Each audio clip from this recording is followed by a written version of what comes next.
ಹಂಗಾದ್ರೆ ಈ ಡಿಸಿ ಸರಿಗಿಂತ ದೊಡ್ಡವನಾ? Saligrama tahsildar Rukiya Begum audio viral. ನಿನಗೆ ಯಾವ ಸಮಸ್ಯೆ? ದರಿದ್ರದವನೇ ಹೋಗು, ಬೇರೆ ಕಡೆಗೆ ಟ್ರಾನ್ಸ್ಫರ್ ಆದ್ರೂ ತಗೊಂಡು. ಸಾರ್ವಜನಿಕರ ಮುಂದೆಯೇ ಸಿಬ್ಬಂದಿಗೆ ತಹಶೀಲ್ದಾರ್ ದರ್ಪದ ಪರಮಾವಧಿ. ನಿಮ್ಮಂತ ವರ್ಕರ್ಸ್ಗಳು ಯಾವನ್ಗೂ ಸಿಕ್ಬಾರ್ದು ಈ ಜಗತ್ತಲ್ಲಿ. ಎಂತ ಕೆಟ್ಟ ತಹಶೀಲ್ದಾರ್ಗೂ ಸಿಕ್ಬಾರ್ದು ನಿಮ್ಮಂತವ್ರು. ಬಾಯಿ ಮುಚ್ಚಿಕೊಂಡು ಲೋ ವಾಯ್ಸ್ ನಲ್ಲಿ ಮಾತಾಡು.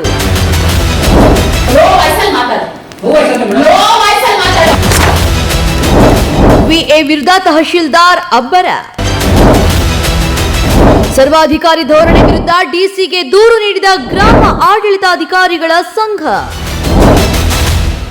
ನಮಸ್ಕಾರ, ಪ್ರಜಾಧ್ವನಿ ಟಿವಿ ವಿಶೇಷ ಕಾರ್ಯಕ್ರಮಕ್ಕೆ ಸ್ವಾಗತ. ಅಧಿಕಾರ ಇರೋದು ಜನ ಸೇವೆ ಮಾಡೋಕೆ, ಜೊತೆಯಲ್ಲಿ ಕೆಲಸ ಮಾಡೋ ಸಿಬ್ಬಂದಿಯನ್ನ ಗೌರವದಿಂದ ನಡೆಸ್ಕೊಳ್ಳೋಕೆ. ಆದ್ರೆ ಮೈಸೂರು ಜಿಲ್ಲೆಯ ಸಾಲಿಗ್ರಾಮ ತಾಲೂಕಿನಲ್ಲಿ ಕಾನೂನು ರಕ್ಷಣೆ ಮಾಡಬೇಕಾದ ತಹಶೀಲ್ದಾರರೇ ಕಾನೂನನ್ನ ಕೈಗೆತ್ತಿಕೊಂಡಿದ್ದಾರೆ. ಸಾರ್ವಜನಿಕರ ಮುಂದೆಯೇ ಅಧೀನ ನೌಕರರನ್ನ ಏಕವಚನದಲ್ಲಿ ನಿಂದಿಸಿ ಮಾನಸಿಕ ಕಿರುಕುಳ ನೀಡಿದ್ದಾರೆ. ಹೌದು, ಹಾಗಾದ್ರೆ ಏನಿದು ಸ್ಟೋರಿ? ವೈರಲ್ ಆಗಿರುವಂತಹ ಕಚೇರಿಯ ಆಡಿಯೋ ತುಣುಕುಗಳು ಇಲ್ಲಿದೆ. ಮೇಡಮ್ ನೆನ್ನೆದ್ದು ಆಫೀಸ್ ಅನ್ಸೋಗೆ ಮೇಡಮ್ ನೆನ್ನೆದ್ದು ಮೇಡಮ್ ಈಗ ಇಲ್ಲ ಮೇಡಮ್. ಈಗ ಬೇಕಾದ್ರೆ ಕಳ್ಸ್ಕೊಡ್ತೀನಿ. ಈಗಿಲ್ಲ, ನಾನು ಶಿಗ್ವಾಳಗ್ ಮಾತಾಡ್ತೀನಿ. ಈಗಿಲ್ಲ ಮೇಡಮ್, ಇವತ್ತಿಗೆ ಬಂದಿಲ್ಲ ಜಿಯೋ ಟ್ಯಾಗಿಂಗ್ ಮೇಡಮ್. ಅಲ್ಲಿ ಗ್ರಾಮ ಕುಣಿಸಿದೀರಿ ಮೇಡಮ್, ಮಾಡ್ತಾರೆ ಮೇಡಮ್. ಯಾರ್ ಮಾಡ್ಕೊಡ್ಸಿದ್ಯಾ? ಇವರು ಅಲ್ಲಿ ಇವರು ಅನ್ಸೋಗೆಯಲ್ಲಿ ಇಬ್ರು ಪ್ರಕಾಶ್ ಅಂತಿದ್ದಾರೆ, ಇಬ್ರು ಕಳ್ಸಿದೀರಿ ಮೇಡಮ್. ಅವ್ರು ಗ್ರಾಮದಲ್ಲಿ ಇದ್ರು, ಕಳ್ಸಿದ್ ಇದ್ ಮಾಡಿದ್ರೆ ಮೇಡಮ್. ಸುನಿಲ್ ಇದ್ದಾರೆ, ಗ್ರಾಮ ಸಹಾಯಕ ಇದ್ದಾಳೆ ಮೇಡಮ್, ಮಾಡ್ತೀನಿ. ಇಡಿಯಟ್, ನೀನ್ ಯಾವನು ಹಂಗಾದ್ರೆ?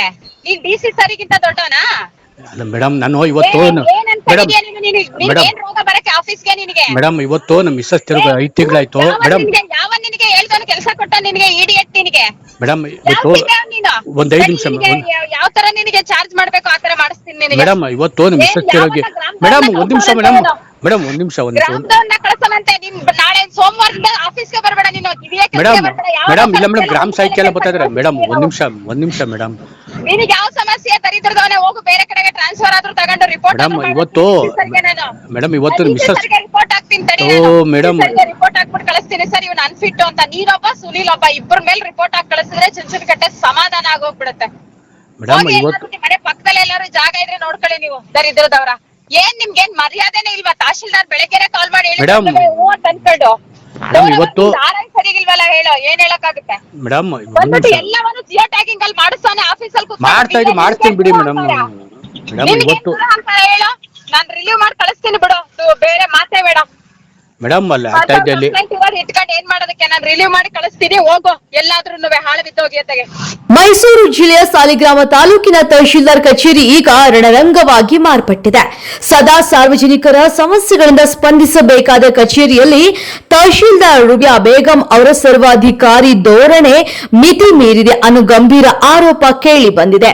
ಕಚೇರಿಗೆ ಬರೋ ಸಿಬ್ಬಂದಿಯನ್ನ ಅಶ್ಲೀಲ ಪದಗಳಿಂದ ನಿಂದಿಸೋದು, ವಿನಾಕಾರಣ ಸಸ್ಪೆಂಡ್ ಮಾಡೋದು ಅಷ್ಟೇ ಯಾಕೆ, ನೆಮ್ಮದಿಯಿಂದ ಕೆಲಸ ಮಾಡೋಕೆ ಬಿಡದೆ ರಾಜೀನಾಮೆ ಕೊಡುವಂತೆ ಟಾರ್ಚರ್ ಕೊಡ್ತಾ ಇದ್ದಾರೆ ಅಂತ ಸ್ವತಃ ನೌಕರರೇ ಜಿಲ್ಲಾಧಿಕಾರಿಗಳ ಕದ ತಟ್ಟಿದ್ದಾರೆ.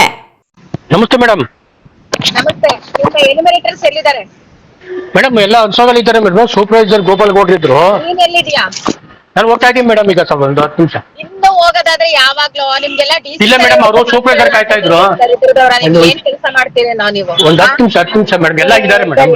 ನೀನ್ ಅಂತಿಂತ ದರಿದ್ರದವ ಅಲ್ಲ ಬಿಡಿ ನೀವು. ಸೆನ್ಸರ್ಸ್ ಅಂತ ನಿಮಗೆ ಮಾನ ಇಲ್ಲ ಮೇಡಮ್, ಇಲ್ಲ ನಿಮ್ಮಂತ ವರ್ಕರ್ಸ್ಗಳು ಯಾವನ್ಗೂ ಸಿಕ್ಬಾರ್ದು ಈ ಜಗತ್ತಲ್ಲಿ. ಎಂತ ಕೆಟ್ಟ ತಹಶೀಲ್ದಾರ್ಗೂ ಸಿಕ್ಬಾರ್ದು ನಿಮ್ಮಂತವ್ರು.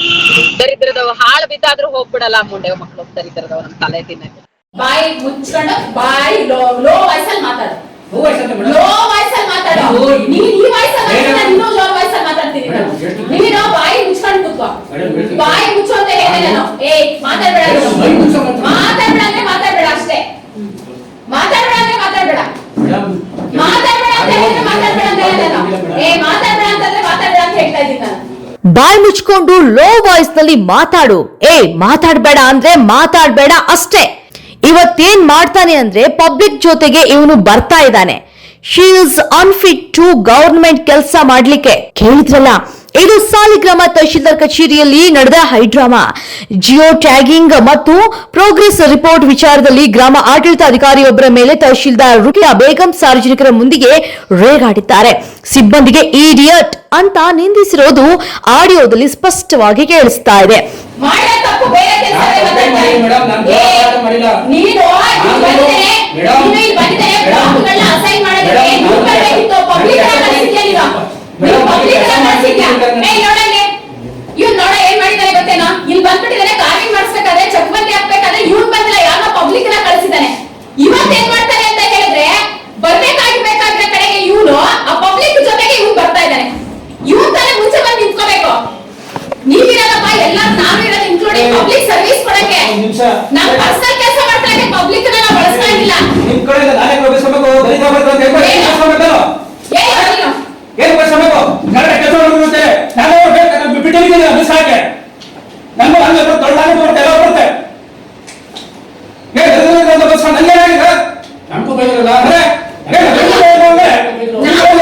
ನಮ್ಗೆ ಯಾರು ನಾವಲ್ಲಿ ನಿಂತ್ಕೊಂಡಿದೀವಿ ರೋಡಲ್ಲಿ ನಾವು ನಿಂತ್ಕೊಂಡಿದೀವಿ. ನಾವು ನನ್ನ ಬರ್ತಲ್ಲ ಬಂದಿದ್ದು ಮಾಡಿ ಸರಿ ಅಂತೆ. ಏ ಇರಪ್ಪ ನೀನುವೆ ಸುನಿಲ್ ಅವ್ನು ಗ್ರಾಮ ಸಹಾಯಕನ ಕರ್ಕೊಂಡ್ ಬಂದವನೆ. ಮಿಕ್ಕವರೆಲ್ಲರೂ ಅವ್ರ ಗ್ರಾಮ ಸಹಾಯಕರ ಜೊತೆಗೆ ಕೆಲಸ ಮಾಡ್ತಾ ಇದ್ದಾರೆ. ನೀನ್ ಯಾಕೆ ಬೇರೆಯವ್ರ ಜೊತೆ ಕೆಲಸ ಮಾಡ್ತೀಯಾ? ಗ್ರಾಮ ಸಹಾಯಕಿಗೆ ಏನು ಗೊತ್ತಿಲ್ಲ ಮೇಡಮ್. ಅವ್ರಿಗೆ ನಿಮಿಷ ಈಗ ಮಂಜುನಾಥ, ನೀನು ಆ ಜಯಮ್ಮನ್ ಜೊತೆಗೆ ಕೆಲಸ ಮಾಡೋದಿಲ್ವೇನಾ? ಮೇಡಮ್ ಜಯಮೂರ್ಗೆ ಅಟ್ಲೀಸ್ಟ್ ಮೂರು ಗೊತ್ತಿರುತ್ತೆ, ಅಮ್ಮಂಗೆ ಏನು ಗೊತ್ತಿಲ್ಲ. ಬೇಕಾದ್ರೆ ಕೇಳಿ ಬರ್ಕೊಡೋದಂತ ತೆಗ್ದಾಕ್ತೀನಿ. ಯಾಕೆ ಬರ್ಕೊಡೋದಿಲ್ಲ ನೀನು? ನೀನ್ ಇಷ್ಟ ದಿನ ಏನ್ ಬರ್ಕೊಟ್ಟಿಲ್ಲ. She is unfit to become ಇದು ಗವರ್ನಮೆಂಟ್ ಕೆಲಸ ಮಾಡ್ಲಿಕ್ಕೆ ಆಗಲ್ಲ ಅಂತ ಯಾಕೆ ಬರ್ಕೊಟ್ಟಿಲ್ಲ? ಏನು ಮಾನವೀಯತೆ ನಾವು ಸುಮ್ಮನೆ ಈ ಮಾನವೀಯತೆ ಇದ್ಮೇಲೆ ನೀನು ಡುಯಲ್ ಕೆಲಸ ಮಾಡ್ಬೇಕು. ಡುಯಲ್ ವರ್ಕ್ ಮಾಡ್ಬೇಕು. ಆಸ್ ಎ ಗ್ರಾಮ ಸಹಾಯಕನಾಗಿ ಕೆಲಸ ಮಾಡ್ಬೇಕು, ನೀನು ಗ್ರಾಮ ಆಡಳಿತ ಅಧಿಕಾರಿಯಾಗಿ ನೀನೇ ಕೆಲಸ ಮಾಡ್ಬೇಕು. ಅದು ಇರೋದು ನಿಯಮ. ನನಗೆ ರೂಲ್ಸ್ ರೆಗ್ಯುಲೇಷನ್ ಹೇಳ್ತಾವನೆ. ಈಗ ನನಗೆ ರೂಲ್ಸ್ ರೆಗ್ಯುಲೇಷನ್ ಹೇಳಷ್ಟು ನೀವು ಬಾರಿ ಬೆಳೆದಿಲ್ಲಪ್ಪ. ಫಸ್ಟ್ ಕರ್ತವ್ಯನ ದೇವರು ಅಂತ ಅನ್ಕೊಂಡು ಕೆಲಸ ಮಾಡಿದಂತವಳು ನಾನು. ನಂತರ ಮಾಡ್ಬಿಟ್ಟು ಕೆಲಸ ಆಮೇಲೆ ಮಾತಾಡೋದಕ್ಕಿರೋ ನಾನು ಒಪ್ಕೊಂತೀನಿ. ನಾನು ಬರಗೆ 12 ಗಂಟೆ ಹೋಗ ತಹಶೀಲ್ದಾರ್ ಬಂದು ನಿಂತ್ಕೊಳ್ಬೇಕಂತೆ ಕೇಂದ್ರಕ್ಕೆ, ಆಮೇಲೆ ಬರೋದಂತೆ. ಗ್ರಾಮದ ಗಡಿ ಗೊತ್ತಿಲ್ಲ, ಗ್ರಾಮದ ಗಡಿ ಗೊತ್ತಿಲ್ಲ. ಗ್ರಾಮದ ಗಡಿ ಕೆಲಸ ಸೇರೋ ವರ್ಷಕ್ಕೆ ಯಾಕೆ ಗೊತ್ತಾಗಲ್ಲ ಮೇಡಮ್. ಅಲ್ಲಿರೋರ್ನ ಇಟ್ಕೊಂಡು ಅದನ್ನು ಆಯ್ತು. ಇದನ್ನೇ ಬರೆಯಪ್ಪ, ರೆಸಲ್ಯೂಷನ್ ಬರೀರಿ ಎತ್ತಿಮಯ್ಯವ್ರೆ. ಬಿಎಗಳಿಗೆ ಒಂದು ವರ್ಷಕ್ಕೆ ಕೆಲಸ ಸೇರಿಕೊಳ್ಳುವೆ, ಗ್ರಾಮದ ಗಡಿ ಗೊತ್ತಿರುವುದಿಲ್ಲ ಅಂತ ಹೇಳಿ ಈ ಒಂದು ಸಭೆಯಲ್ಲಿ ಈ ತರ ನಾಗರಾಜನ ಆದಂತಹ ಗ್ರಾಮ ಆಡಳಿತ ಅಧಿಕಾರಿ ತಿಳಿಸಿರುತ್ತಾರೆ ಅಂತಾನೆ ಬರೀರಿ. ಬರೀ ರೆಜುಲೇಷನ್ ಬರೀರಿ, ನಾನು ಸೈನ್ ಹಾಕ್ತೀನಿ, ಡಿಸಿ ಅವ್ರಿಗೆ ಕಳ್ಸೋಣ. ಹೀಗೆ ಬರೀರಿ. ಕೆಲಸ ಸೇರಿ ಒಂದು ವರ್ಷಕ್ಕೆ ಅವ್ರಿಗೆ ಗ್ರಾಮದ ಗಡಿ ಗೊತ್ತಿಲ್ವಂತೆ. ಗ್ರಾಮದ ಗಡಿಯನ್ನು ಗುರುತಿಸೋದಕ್ಕೋಸ್ಕರನೂ ಸಹ ಸಾರ್ವಜನಿಕನೇ ಯಾರಪ್ಪ ಅಂತ ಹೇಳಿದ್ರೆ ಕಳಿಸಿರ್ತಾರೆ ಕಚೇರಿಗೆ, ಅವರು ಬಂದಿರೋದಿಲ್ಲ, ಅವ್ರಿಗೆ ಗೊತ್ತಿಲ್ಲ ಅಂತ ಹೇಳಿ ಬರೀರಿ. 2 ಪಾಯಿಂಟ್ ಅನ್ನ ಬರೀರಿ, ರೆಜುಲೇಷನ್ ಮಾಡಿ ಬಂದು ಕಳ್ಸೋಣ ನಾವು. ಕೆಲಸದ ಒತ್ತಡದ ಹೆಸರಲ್ಲಿ ತಹಶೀಲ್ದಾರರು ನೌಕರರ ಮಾನಸಿಕ ನೆಮ್ಮದಿ ಕೆಡಿಸಿದ್ದಾರೆ ಅನ್ನೋದು ಸಿಬ್ಬಂದಿಗಳ ಆಕ್ರೋಶಕ್ಕೆ ಕಾರಣವಾಗಿದೆ. ಈಗಾಗಲೇ ಕರ್ನಾಟಕ ರಾಜ್ಯ ಗ್ರಾಮ ಆಡಳಿತ ಅಧಿಕಾರಿಗಳ ಕೇಂದ್ರ ಸಂಘವು ಈ ಘಟನೆಯನ್ನ ತೀವ್ರವಾಗಿ ಖಂಡಿಸಿದೆ. ಕರ್ನಾಟಕ ನಾಗರಿಕ ಸೇವಾ ನಿಯಮಗಳು 2021 ನಿಯಮ 30 ಅಂಡರ್ ಸೆಕ್ಷನ್ 1 ಅಡಿಯಲ್ಲಿ ತಹಶೀಲ್ದಾರ್ ವಿರುದ್ಧ ಶಿಸ್ತು ಕ್ರಮ ಜರುಗಿಸಬೇಕು ಅಂತ ಮೈಸೂರು ಡಿಸಿಗೆ ಅಧಿಕೃತವಾಗಿ ದೂರು ಸಲ್ಲಿಕೆಯಾಗಿದೆ. ಈ ಹಿಂದೆಯೂ ಸಂಘದ ವತಿಯಿಂದ ಮನವಿ ಮಾಡಿದ್ರು ತಹಶೀಲ್ದಾರ್ ಮಾತ್ರ ತಮ್ಮ ನಡವಳಿಕೆ ಬದಲಿಸಿಕೊಂಡಿಲ್ಲ. ಈ ಕೂಡಲೇ ಸರ್ಕಾರ ಮಧ್ಯಪ್ರವೇಶಿಸಿ ಸೂಕ್ತ ಕ್ರಮ ಕೈಗೊಳ್ಳದಿದ್ರೆ ಉಗ್ರ ಹೋರಾಟ ಮಾಡೋದಾಗಿ ನೌಕರರ ಸಂಘ ಎಚ್ಚರಿಸಿದೆ. ಅಧಿಕಾರಿಗಳು ಸಾರ್ವಜನಿಕರ ಸೇವಕರು ಅನ್ನೋದನ್ನ ಮರೆತು ಈ ರೀತಿ ಅಧೀನ ನೌಕರರ ಮೇಲೆ ದರ್ಪ ತೋರಿದ್ರೆ ಕಚೇರಿಗಳಲ್ಲಿ ಕೆಲಸ ಮಾಡುವುದು ಹೇಗೆ ಅನ್ನೋದು ದೊಡ್ಡ ಪ್ರಶ್ನೆ. ಮೈಸೂರು ಜಿಲ್ಲಾಧಿಕಾರಿಗಳು ಈ ಕೂಡಲೇ ಈ ಸಾಲಿಗ್ರಾಮ ಕಚೇರಿಯ ವಿವಾದಕ್ಕೆ ಮುಕ್ತಿ ಹಾಡಿ ನೌಕರರಿಗೆ ನ್ಯಾಯ ಒದಗಿಸ್ತಾರಾ ಅಂತ ಕಾದು ನೋಡಬೇಕಾಗಿದೆ. ಇದಾಗಿದೆ ಇವತ್ತಿನ ವಿಶೇಷ ವರದಿ. ನಿರಂತರ ಸುದ್ದಿಗಳಿಗಾಗಿ ನೋಡ್ತಾ ಇರಿ ಪ್ರಜಾಧ್ವನಿ ಟಿವಿ, ಜನಸಾಮಾನ್ಯರ ಧ್ವನಿ.